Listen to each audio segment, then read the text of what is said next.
Hey guys, welcome back to the channel. This is Gregory Martin, aka the Super Producer. Here we review movies, TV series, discuss filmmaking tips, and entertainment news. If that's something that sounds interesting to you, please don't forget to smash that like button, comment down below, and subscribe to the channel.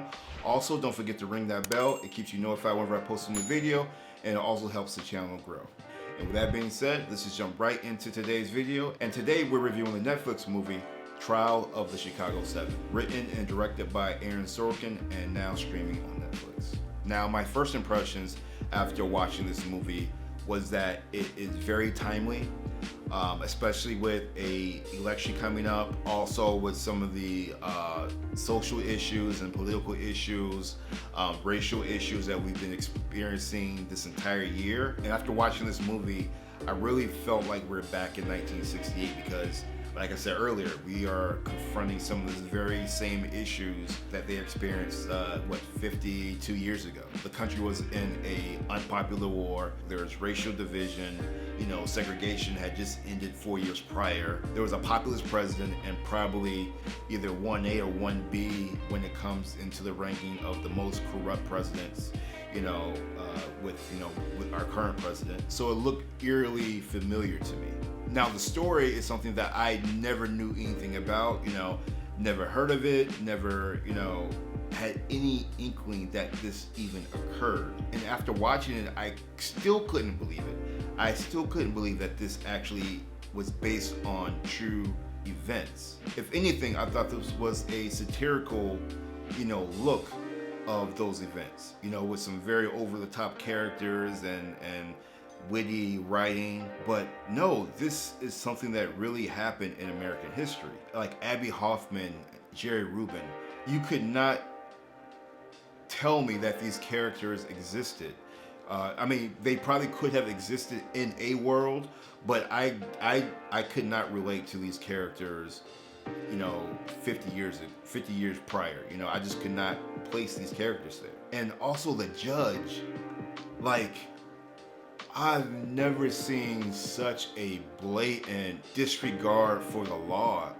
And I'm no lawyer, but I just felt like I've never seen that before. I've watched a lot of Law and Order or CSI and all that kind of stuff, and I've never seen a judge act like this and be so blatantly biased to the point where you gag and bound a man in an American courtroom. I thought they made that up. I thought they made that up.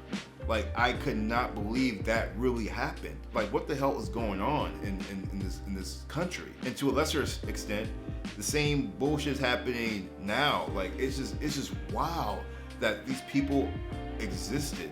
This was just one of the wildest stories I've ever seen, where you would think decency would prevail, but after thinking about it, and like I said, this is 4 years before segregation is ended, and black people were struggling for civil rights.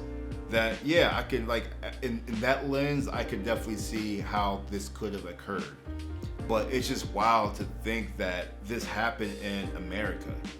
I'm so far removed from that. I was born 14 years later and didn't experience some of the things that my parents did. This was a very interesting story, a period of time that I'm still constantly learning about and getting more context of what was going on, all of the micro events that happened during those decades. Because there's so much stuff that I'm finding out later in life that is just fascinating in that is a part of our American history. This was a very entertaining story, but there was so much meat left on the bone that a fictional account of the events really can't encapsulate everything that was happening at that time. From the political and the racial tension at the time. We also experienced in the movie the hippie movement. We see a glimpse of the Black Panther movement and various other progressive movements that were happening at the time. And this film, even though it's 2 hours, really couldn't dive deep into what was really going on at the time. You know, everything that they talked about, especially regarding these movements, was very superficial. But I hope that someone, or there is, you know, some kind of documentary that really highlights this trial in real time, you know, what was really happening. Because I would be very interested to see or hear, you know, the nuance of what was going on at the time. You know, all of the geopolitical stuff, like I said, the racial tension, and everything else that was transpiring at the time of this trial. You know, even with that, I think Aaron Sorkin did a really great job of writing the script. I mean, he's an Oscar award-winning writer, but he did a really great job of creating the atmosphere. He really created, you know, recreated some really great characters for screen.